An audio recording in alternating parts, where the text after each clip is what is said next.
Hi, I'm Antonia Coleman, and this is my midterm assignment. And I will be presenting to my better half, Vanessa. Hello, how you doing? My midterm, I've chose to do it on principles for hosting conversations that matter. When hosting conversations that matter, it's imperative that a few key points are addressed. And I've learned in my experience of consultations that this tends to keep people more engaged throughout the process, especially when you're looking at 6 hour long trainings. It can be a little dull to sit in a chair and stare at a screen the entire time. All right, so we're going to go ahead and get started. The first principle that I like to use for hosting conversations that matter is to be curious. To be curious, you have to be willing to learn. Um, Learn not only about the business that's going to be addressed for the day, but also curious about the people that you will be educating. So I like to request that artifacts of some sort, something that's special and that relates to the topic that we'll be addressing, is brought to the meeting. So usually I'll send an email to the executive, and the executive will thereafter send it to the team.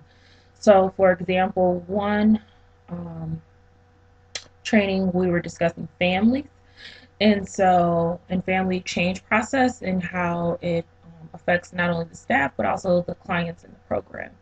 And so I requested that the staff bring something of value to them, something that means a lot to them, and rather it's a person that's had an influence in their life, a photo, a necklace, a favorite recipe, anything that matters to them. So my question is for you, Finesse, is um, how would you engage staff? Like, what would you tell someone to bring to a meeting? Well, like I myself personally would like I would bring my mentor college degree, a diploma, my granny diploma. That's who inspired me, so that's what I bring to the meeting. Okay. Okay? All right. So the second principle that I like to use is identifying themes and patterns to make connections. To During consultation, it's not important that you not only facilitate, but that you are engaged and you reflect what you see occurring. And it's not necessarily the verbals, but also the non-verbals. This tells you a lot. Also, I like to walk around the room and listen when staff are working in small groups. I like to kind of sit in on some groups and just get some feedback from the staff from an observer's perspective, and then utilizing usually World Cafes, and then help to take some of that information, compile it, and bring it back to the executive to identify themes and patterns and make the connections to see where the change is currently and where it needs to take place, as well as, excuse me, as well as I like to utilize that information to keep staff engaged. Because when staff are engaged, it's just an overall better consultation. So with that, I like to go into anomalies. I like to deviate away from what is normal. And for me, learned that this will ensure that I stand out amongst the majority. Um, in addition, I've found that teams appreciate the creativity, and I've learned in my experience that it facilitates trust because they see that you're not just going to stand in front of them and give them a wealth of information, but it's going to be engaging, it's going to be fun, it's going to be something different. Usually when people go to professional consultations, they expect that it's going to be this clear cut, dry delivery, and I'm like the complete opposite. I like to engage folks in a way that keeps them entertained, but also they enjoy what they're learning. So finesse is a must want me to ask a question. And so can you identify for me, um, as a process tech engineer, what you do that's to identify? Well, I do on a daily basis. I monitor the presses to make sure that the molds are putting out nice, a high impact on parts. If not, it means that we are not meeting our production standards of parts per million. So that's something you do that helps you to make themes and connections. What do you do that helps you stand out amongst everyone else at your job? Well, I work hard. My, while I work hard, I allow myself to perform at my maximum capacity on a regular day, on a regular basis, every day. I go in, try to put out a quality part, less scrap. So you ensure that the modes are creating the type of quality product that you guys want to have done on the lines and to repair the machines in any way that you see fit. Yes, So you utilize that theme and patterns to be able to say that at this point the machine is breaking down, so we need to tweak this part to be able to say this is when we need to change it before we begin new production. right. Okay, thank you. Alrighty, so next principle that I like to use is to be aware. To be aware, excuse me, is to make sure that you're engaged at all times, that you are not checking out, that, excuse me, you are aware at all times that you don't have any triggers that are being tapped into, and that that is transferring into your consultation. It's easy to assign reflection assignments and check out during this phase. But for me, this is not the time to check out. This is the time to check in.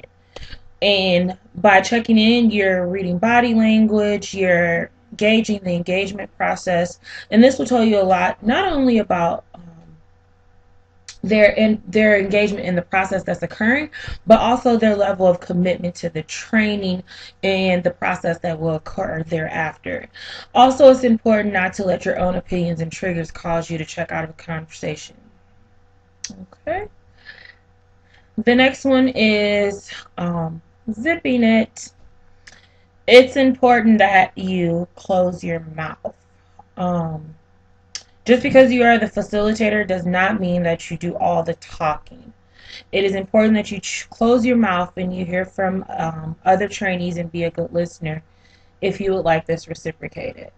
Why do you feel that it's important that you remain checked in and not allow personalities to interfere with your job?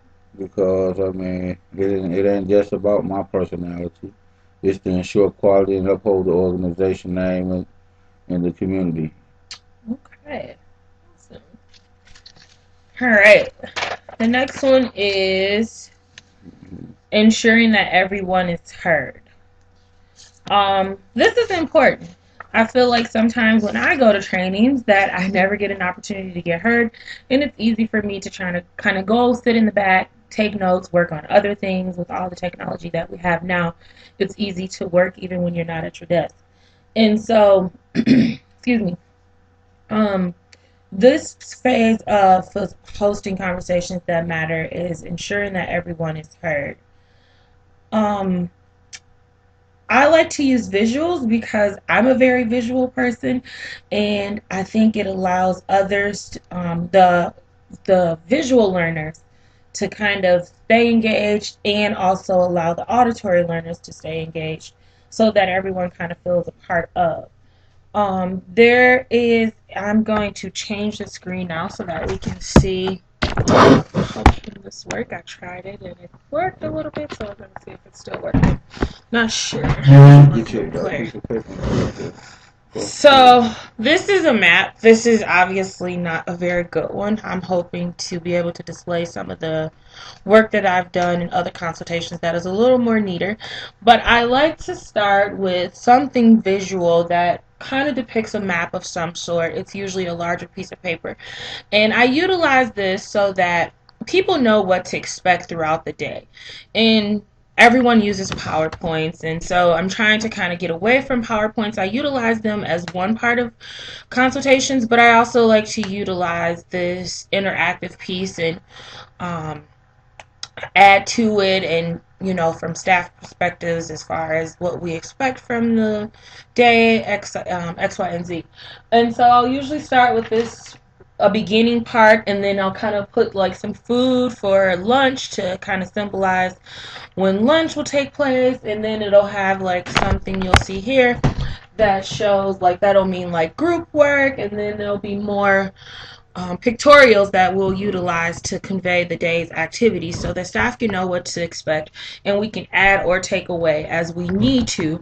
And it also helps, I like it as a timekeeper, because people kind of know what to expect. They're not like, okay, when are we going to take a break, when are we going to do this, when are we going to do that. So that's also what I found that helps when hosting conversations that matter, is that people feel involved and a part of the process. The next thing is thinking and experience. Excuse me. Thinking and experience. Don't be afraid to be personable and show your humanness. I always tell you, be you, but be your best you. And so, I think I have a question for Let's get you realigned. There we go. How important is team at your job? Well, team is like family at my job. You know what I'm saying? So how we relay messages to each other. We have a daily team meeting that we discuss with the day before, the day of, and on the day after the products that we were gonna put out.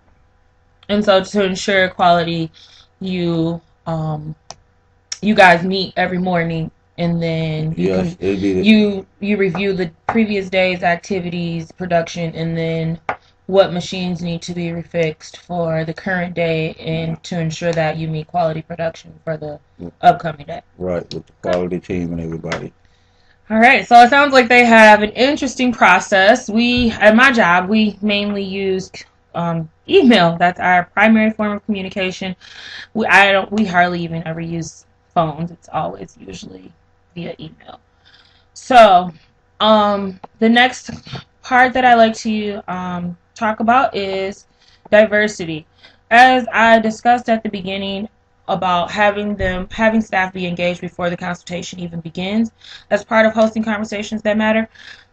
Oh, excuse me, is bringing that artifact, and so that's a time that I use to discuss, like to I no, I shouldn't say discuss, to identify diversity, not just in terms of race, sex, not the usual, but in terms of lifestyle, experience, gender, academic background. And I try to utilize that information to create groups of people that are diverse, because I feel like it adds to the richness of the experience. Um, and it helps to produce desired outcomes, and to challenge others to have to accept someone else's point of view and to be able to defend their own. So my next question is, no, excuse me, not my next question. My next point is visually display knowledge. Don't be afraid to doodle. This validates people's opinions and supports staffs that are visual learners. Validating people's opinions will keep people engaged, because this will help them to be able to see that, like, my opinion matters and someone's listening to me. And whenever people are validated, they're more likely to be engaged in what's occurring. And last but not least, remember, have fun. Training for staff can be cumbersome. Let them have a different experience. This is up to you. You get to decide with your training. Learning/business does not have to be boring. A wise person once told me, if you do something you love, you never have to work a day in your life. Thank you.